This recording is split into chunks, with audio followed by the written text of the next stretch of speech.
It all started with a very simple idea. Tell the stories of how successful middle market CEOs made it to the corner office. I'm Brant Handley, founder and managing director of Resource Options International, or ROI. We're the USA's premier executive search firm focused exclusively on empowering middle market companies to attract, hire, and retain A players while transforming top executives' careers and lives. ROI's Into the Corner office is dedicated to discovering how middle market CEOs advance their career, and we're making these remarkable and sometimes quite unbelievable stories available to you for the very first time. Listen and learn about the challenges they've overcome, the interesting people they've met along the way, and the lessons learned that steered these executives' unique journey into a middle market corner office of their own. I know you enjoy these CEO stories as much as I've enjoyed recording them. So thank you for listening today. And if you like what you've heard, rate us on iTunes or wherever you get your podcasts. I'm looking forward to you joining me on the next great middle market CEO adventure into the corner office.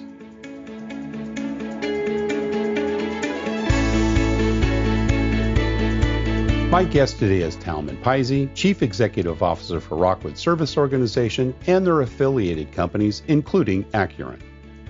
Tal leads a staff of 5,000 employees in the provision of materials engineering, inspection, and rope across industrial services through 90 offices across the United States, Canada, and the United Kingdom. He has been with Acuren since 1981 and became CEO in December of 2019, right before the COVID-19 pandemic. He has broad experience in materials engineering, nondestructive testing, and visual inspection. Tal has his Bachelor of Science degree in Metallurgical Engineering from the University of Alberta, where he also achieved his MBA. He resides with his family in Edmonton, Alberta, Canada, and manages the global operation of the company from there. Talman, Pizzey, welcome into the corner office. Thank you. Happy to be with you. Great to have you here. And, we spoke a couple of weeks ago and always kind of like to get a good check-in. Gosh, we're going into almost a year now with our COVIDian times. And how are you doing personally, your family, and your company through these somewhat challenging times for all industries? Yeah, it's certainly been an interesting time to be my first year as CEO. We had a really great first quarter. Things were looking pretty good. But starting in that last week of March, the world changed, and we've all been feeling it. I think it's been tough for a lot of people and employees and even family members, just sort of dealing with the uncertainty and the fear and anxiety that comes from this pandemic. I've certainly done fine. I'm healthy. My wife's healthy. My kids are all fine. We've had no serious illness in the company. We've had a lot. We've had COVID, of course, and we've had to deal with these things. The business volume is down, and that brings its own challenges. I think we've done all right. Awesome. Well, that's good to hear. Well, listen, we like to start off and learn a little bit about your early years. Tell us a little bit about where you grew up and what your early family life was like, Tom. Sure. I was born in Lethbridge, Alberta. I've spent my whole life in Alberta. I came to the Edmonton area in grade 3. And was part of a large family, had great parents, always got along well with my parents, had... How many brothers and sisters? 4 sisters and 1 brother. So oh my gosh. Pretty big household. Family. The cookies didn't make it out of the oven before they were gone. And you had a self-made hockey team, right? Pretty much, yeah. I love it. And mom and dad, what type of business were they in? Mom sounds like she was probably pretty busy in the home bringing up all those She kids. was. She did a lot. She taught piano. She sewed. She cooked. She did a lot of things to help raise a large family. My dad was a chartered accountant, and he was in a government role, a fairly senior government role in the auditor general's office, and that was his career with the government. Right. Where were you in the pecking order? I was fourth. Fourth, okay. So pretty much in the middle, huh? Pretty close to the middle, yeah. Great. And what's the age range between the youngest and the oldest? Oh, that's a tough question. My brother's 5 years older than me. He's the oldest, and my youngest sister's probably 4 years younger. So a bit of a spread. 9, 10 years. Yeah. Awesome. Awesome. And, what were some of the things you remember growing up? I mean, Dad, obviously a professional, Mom working from home. Were there any specific lessons that were taught that, particularly in such a big household that you kind of remember and, put in place in your own life as you've grown your family? Yeah, we were devout Christians, and we certainly went to church every week. My dad was an athlete. Sports and games was always part of our life. All of us did different things. My dad and I were both basketball players. Nice. He's very competitive in games and hearts, and try to get us to play bridge all the time. None of us they made it to that level, but things like that. What else did we always had a family vacation, pretty family centered. We were, I wouldn't say we were wealthy by any stretch, but I never really wanted for much. I think we were well looked after, but we would always have a summer vacation as a family that was enjoyed. Has faith been a pretty important part of your upbringing as well, and something that you've carried forward from those early days? It has, and I've brought that to my family. We're members of the Church of Jesus Christ of Latter-day Saints, and it's pretty active involvement where you're involved in all kinds of things, providing service. Right. One of my very first guests was a guy by the name of Tom Dixon. I don't know if that name rings a bell, but very active in the Mormon Church, and he was the founder of Blendtec, and he was our fourth or fifth CEO. Great guy, had a wonderful conversation, and we talked a little bit about his mission work, which was pretty fascinating. But I'll let you go and listen to his podcast. He's got a great story behind that. What about school? Was that important to you? Were you a good student growing up? No? I played school sports. I was an okay student. I was pretty good always in math science. In fact, quite strong marks in math science. Social English, not so much. And so I made my way through fine. In high school, I started to recognize that marks matter, and probably put a little bit more effort in to make sure I could get into engineering. It was a bit of a high bar to get into engineering at the local university. So I had to pick it up a little bit, but I still did it by getting 60s in social English and 90s in math science. So I had a spread there. That's awesome. And were you involved in entrepreneurial things growing up? In the U.S., kids typically have the ubiquitous paper route, or, the lawn mowing, things. Maybe it's snow shoveling, I would imagine, up in Alberta. But, or the types of things that kept you busy to earn that spending money. Yeah, I had a lot of those. So I worked, since I was thinking on this, I worked since grade 6, and I started a paper route. And so I had a paper route in grade 6 and 7, and then 8 and 9, I worked at a local store called the Pop Shop, where we would unload trucks full of pop and stack them up and take the empties back in the truck. And so I did that for a couple of years, and then a buddy and I created a little bit of a landscaping. Well, landscaping's a stretch. We mowed lawns and weeded gardens, so we sent out flyers and had enough work to keep us busy in the summer.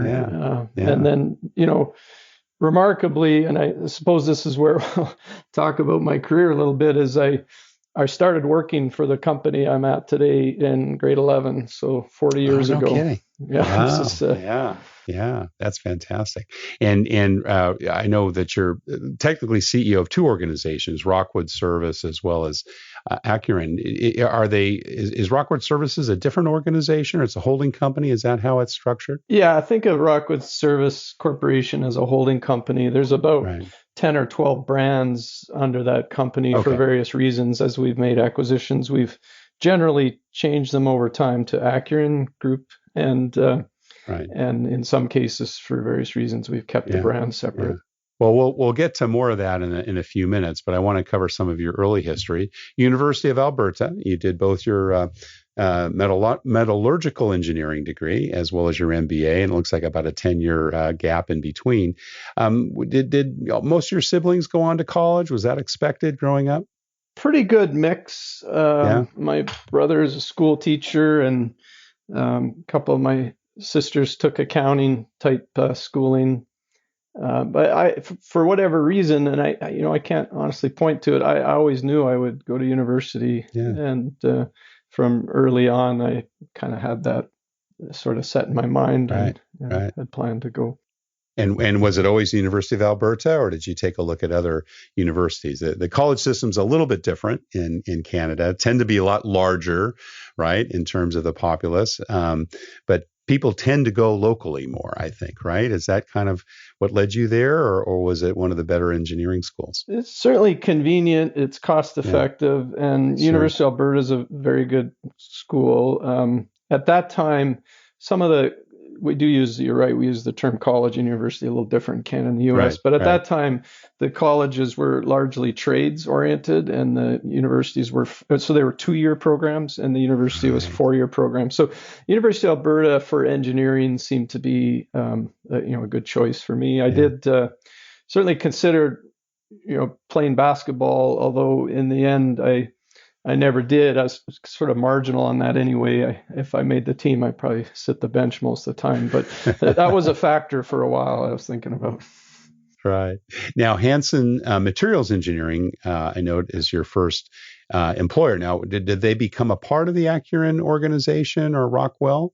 Or was that a separate organization when you began working for them during your school years? The roots do go up to Acuren. Yeah. So there's 2 acquisitions since I started and ending with Acuren. Awesome. So kind of started in the technical area, doing project engineering. Tell us a little bit about some of those early jobs. Well, the early jobs were quite interesting. The first one, grade 11. So this is a summer job, $6 an hour, I recall. But I was heat treating, and it was fascinating that what you can do with metals, learning that the difference between hardness and toughness and chemistry, and I was torch hardening metals to make the outer surface hard with the inner being soft. And so it was interesting. It was, I was the grunt, so I did a lot of the cleaning and the tougher labor jobs, but I learned a lot. I got dirty, and it was pretty interesting. It was a nice job. It was at the time, my girlfriend, who's now my wife, her mother was the payroll clerk. And so she got me an interview, and I got my first job.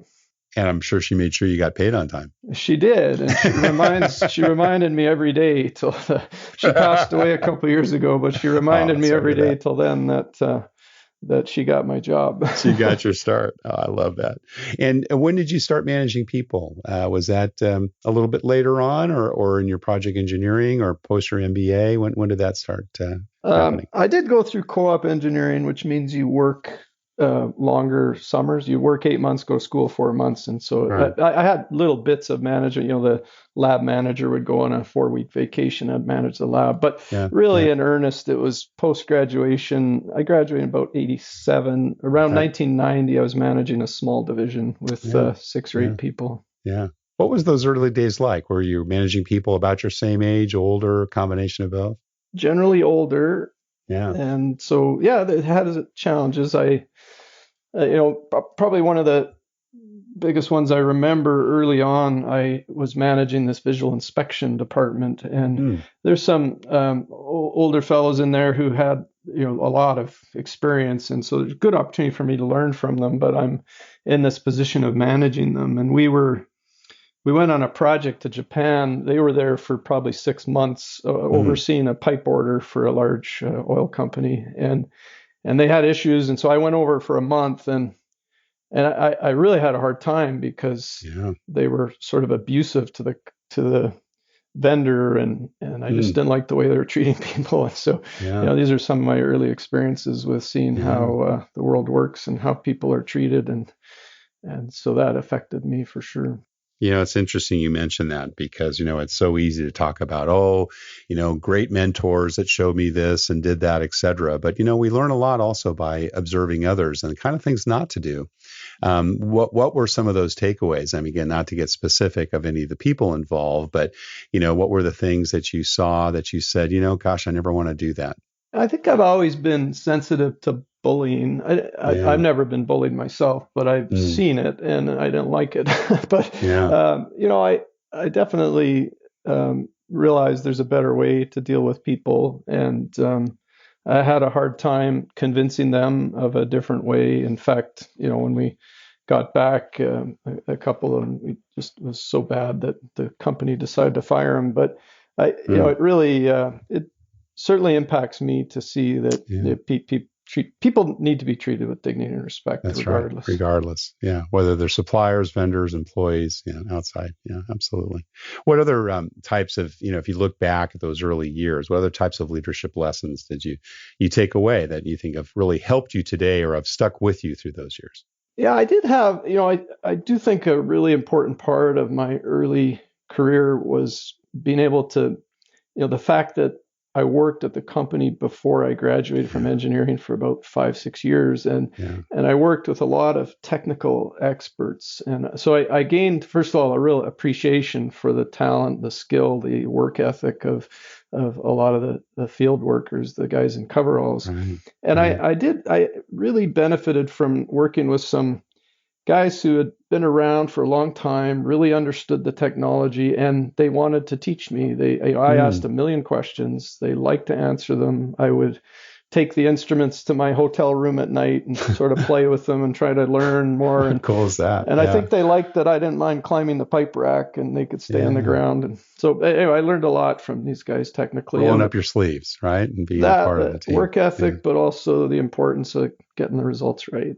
What were some of the, earlier challenges that you've had? I mean, you've had several positions. You were a general manager for years, chief operating officer for the Canadian business, and then, kind of quickly from that position up to CEO. If you look at, your the span of your career and or identify some of the, the biggest challenges you've had, were they people-oriented challenges? Were they engineering type? Are you facing them today, with the pandemic, again, totally outside of your control? Help us understand a little bit of that.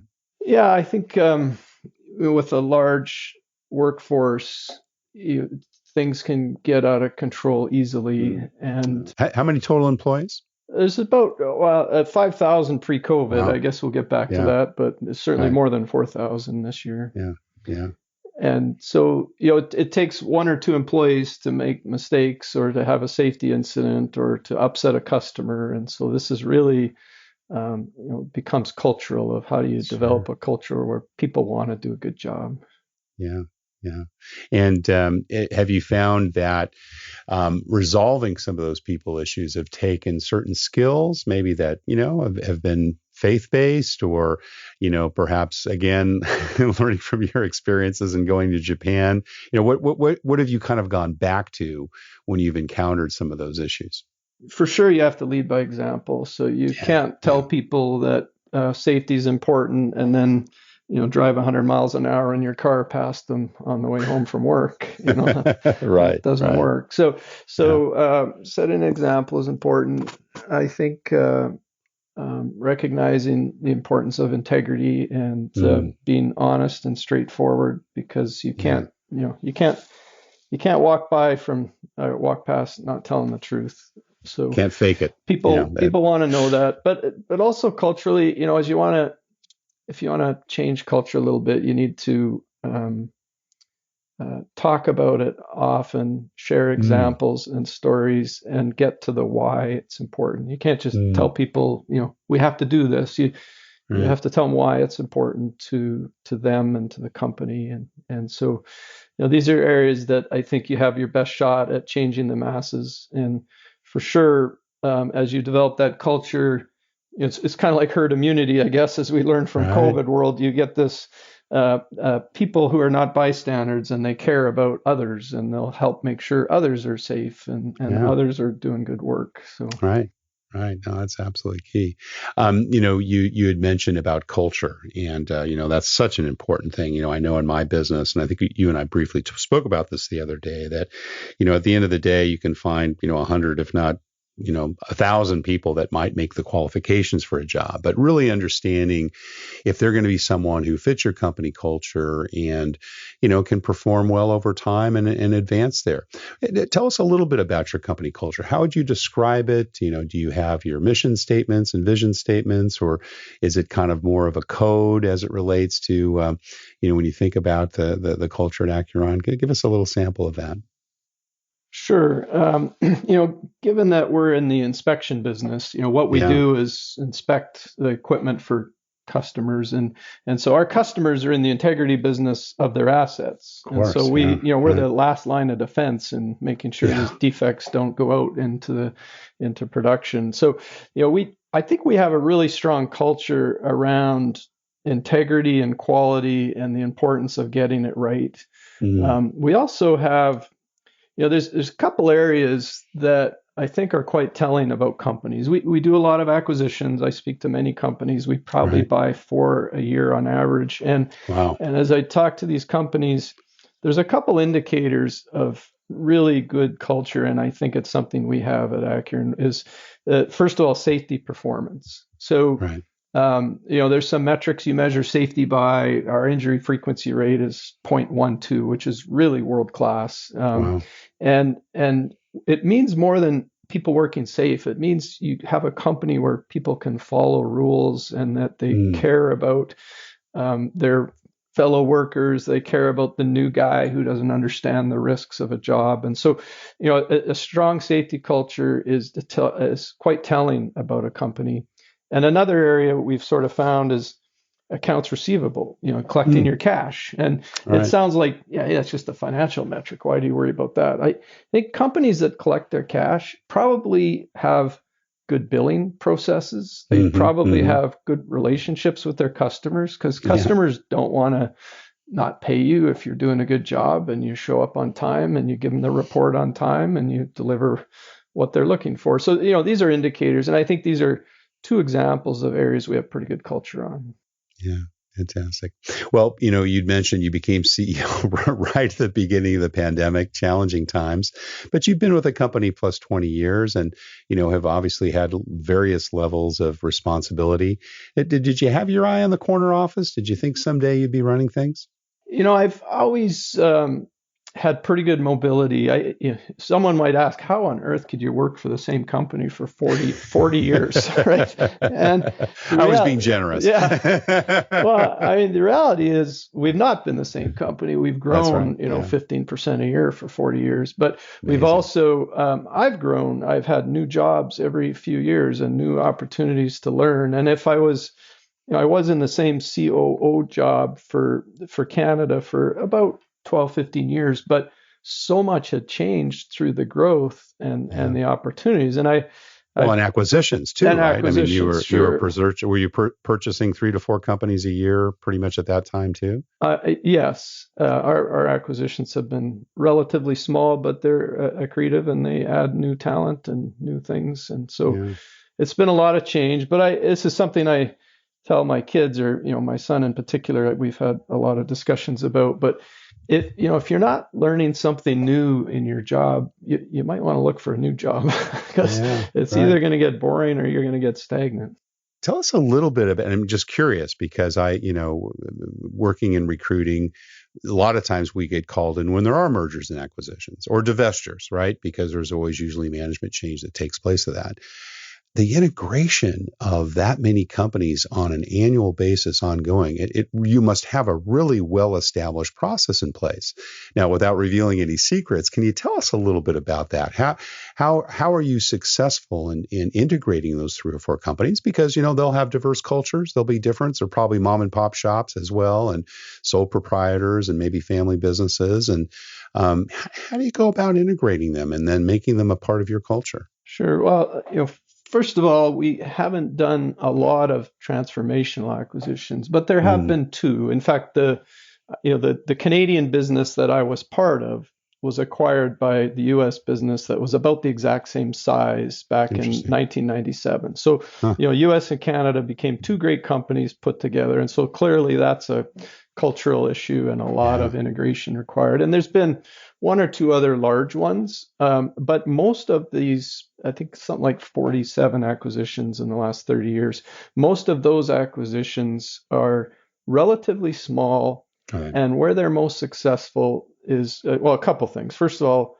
we generally buy good companies. We've not bought wounded companies that need a Right. workout. We bought Right. companies that have Right. good management, that want to stick around. They have nice customers that appreciate their work. And so that's one thing. Second is we've connected them to strong regions that run a good business and are welcoming them and showing them the way. And it can take a year or two to change their systems or to, bring on a change to their safety program. But for the most part, we're buying good companies that get partnered with a strong regional manager who's supporting them to be successful. Yeah, that makes good sense. And with some of those major transformations, particularly the U.S. and the Canadian one that you referred to, did you have an internal organization that kind of led the way in terms of that integration? Did you work with outside consultants?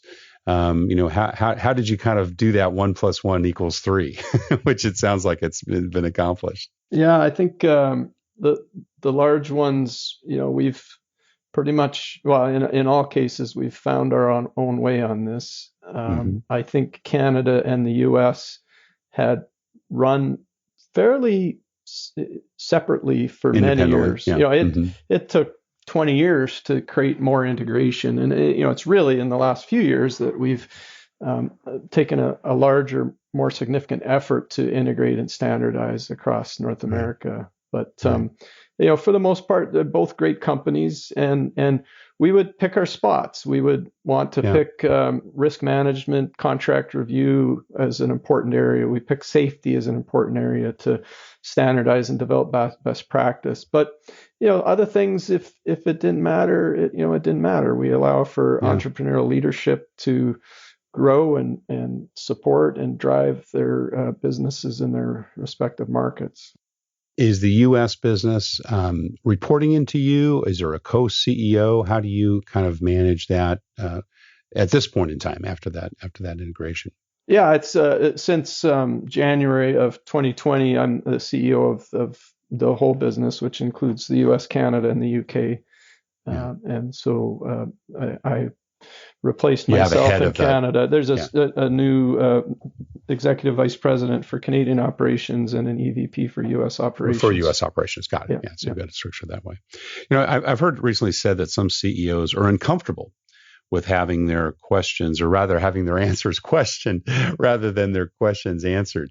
And as a new CEO, and I'm sure, a young one at that, and working with some folks that have probably been there longer, et cetera, how do you kind of adapt to that? Has that been a challenge for you? Have you been able to,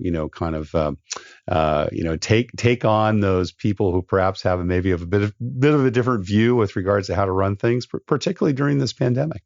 Yeah. Well, first of all, I certainly like my questions answered, so I would keep asking. I'll say, okay, that's nice, but you didn't answer my question. But I do not mind my being questioned, and I think I'm generally quite collaborative. I don't think people are scared of me. I'm happy to debate and talk through things. Obviously, there becomes a point in time when decisions have to be made and you got to get on the bus. But for the most part, I welcome the questions because I think it holds us in check, and we need to. I respect the view and the opinions of the people in the company. Do you have a relatively, young management or executive team? Are there folks that have been there, for example, longer than you, or have there been, kind of a good mixture, I would say, of folks that have different levels of experience in your C-suite? Yeah, I have 9 direct reports. Wow. There's one guy a little older than me, but we're close. I think I guess we're all pretty young.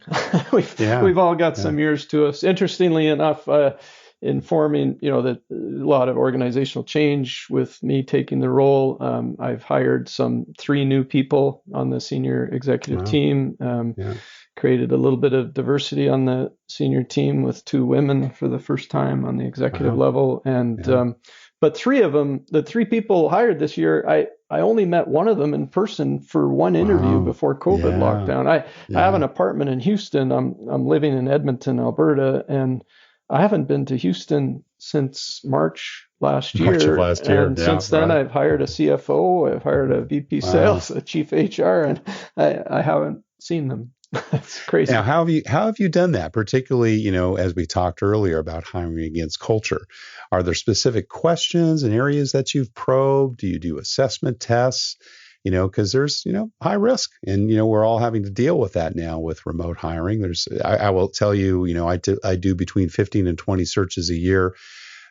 Almost everyone in the last year has been remote, where I haven't even met the client if they hadn't been a new client, let alone having met the final candidate. And many of my clients haven't met their placements, and some of them are working for them still and have not met face to face. So, how do you get at that? How do you get at that cultural piece? Sure. Well, we have recruiting, several recruiters in the company with a large dispersed workforce working on a lot of the technical spots. But at the senior level, we do use search firms. Right. I'm a believer in many interviews, so I think people respond differently to different levels of the organization. I've interviewed people who seem like so polite and appreciative, and then they would interview with a subordinate and they would tell me how chippy they were, So anyway, I'm a believer in multiple interviews. For some of the most senior jobs, we have used external agencies to do these deep, you'd be familiar with them as a recruiter. Assessments and so forth. These 6 to 8 hour interviews. It's sort of like this call for 8 hours long. Get into the detail. As I talk to them, of course, there's requisite skills and experience that are required for these positions. So we, make sure that those boxes are crossed. But I'm largely looking for interpersonal skills, ideas, and their thoughts around what opportunities they might see for the company. Those are good areas to probe. How do you decide if it's time to, micromanage someone or stay out of their sandbox? I guess it would depend on the importance of the matter. I think you're all familiar with the Stephen Covey matrix of important and urgent 4-box grid. I like to be able to go deep when I want to, and if something doesn't seem right, or if I just want to learn myself more of the details so that I can feel good about the decisions we're making, I would like to go deep. But I also, I'm generally happy to delegate and happy to see leadership, make decisions and make recommendations. I can imagine that you get involved, of course, deeply with many of those direct reports that you've talked about, and you've changed out a good portion of your C-suite. It sounds like about a third, over the last year during COVID. But you probably get involved from time to time with interviews kind of down the line of succession, right? Maybe it's one of your direct reports, or, it's an important hire in a new group and they want to have your opinion. But, you maybe spend only 5 or 10, 15 minutes with them, right? Maybe it's just a brief call. You don't go as deep. When you have those type of situations and, your team is looking for, kind of your blessing, so to speak, on this hire, because it's an important strategic move. What do you ask? What do you look for? What kind of questions would you put that candidate through in that type of an interview scenario where, you may only have 15 or 20 minutes with them? Yeah, I definitely like to get a feel for them as a person, understand a little bit about what interests them, what aspirations they have. I definitely like the question around, what opportunities they see for us. It really shows their thought process, but also, the amount of work they've done to understand our business a little better. And I learn a lot by answering questions they have, actually. Yeah. And is there certain, areas that you like to probe when you kind of get into the, the personal side of things? Like, for example, are you asking them, how to problem solve, or maybe get to specific areas about, how they've maybe dealt with some of the things that they've had in the past? How do you kind of get at that level of their, their thinking skills, I guess, is what I'm asking. Yeah, it is hard. Reference checking is much more informative, in my view, on how they treat other people. But certainly in terms of those types of questions, I would say they're a little bit more dependent on the role. So in many cases, including operational management, I would want to understand their connection with customers and their personal relationship with customers, whether they go see them, whether they get on the phone with them. Of course, salespeople, that's what they do. But operations people, there's a lot of operations people in the world that don't see customers. They just send people on jobs and tell them to see customers. So anyway, that customer interaction is important for a lot of the roles. Each one would be a little different, though, I would expect. Right. Good. Well, you've been very generous with your time. I got a couple more questions, and then we'll wrap up and let you get back to it. But there's obviously a lot of speculation about what's ahead. Will we be in a post-COVID world or in a co-COVID world? Who knows? And you mentioned that, of course, there's been some hits, obviously, to you. Looking at Acuren and where you're moving forward, what's changing? Are you more of a remote organization and think you will be moving forward? Are there different safeguards? You'd mentioned about the importance of what you do. The inspections. It's so aligned with the integrity of what your customers need from you, and without that face-to-face contact, sometimes that's difficult, right? To be able to evaluate that. So, are there changes that you're making, or do you anticipate changes in terms of, how you'll be operating in the years ahead, or are we hoping that things will move back to normal? You look in your crystal ball, Tal. What would you say? Yeah, there's some obvious learnings I'm sure we've all had that remote meetings can be effective. The proliferation of products like Zoom is impressive.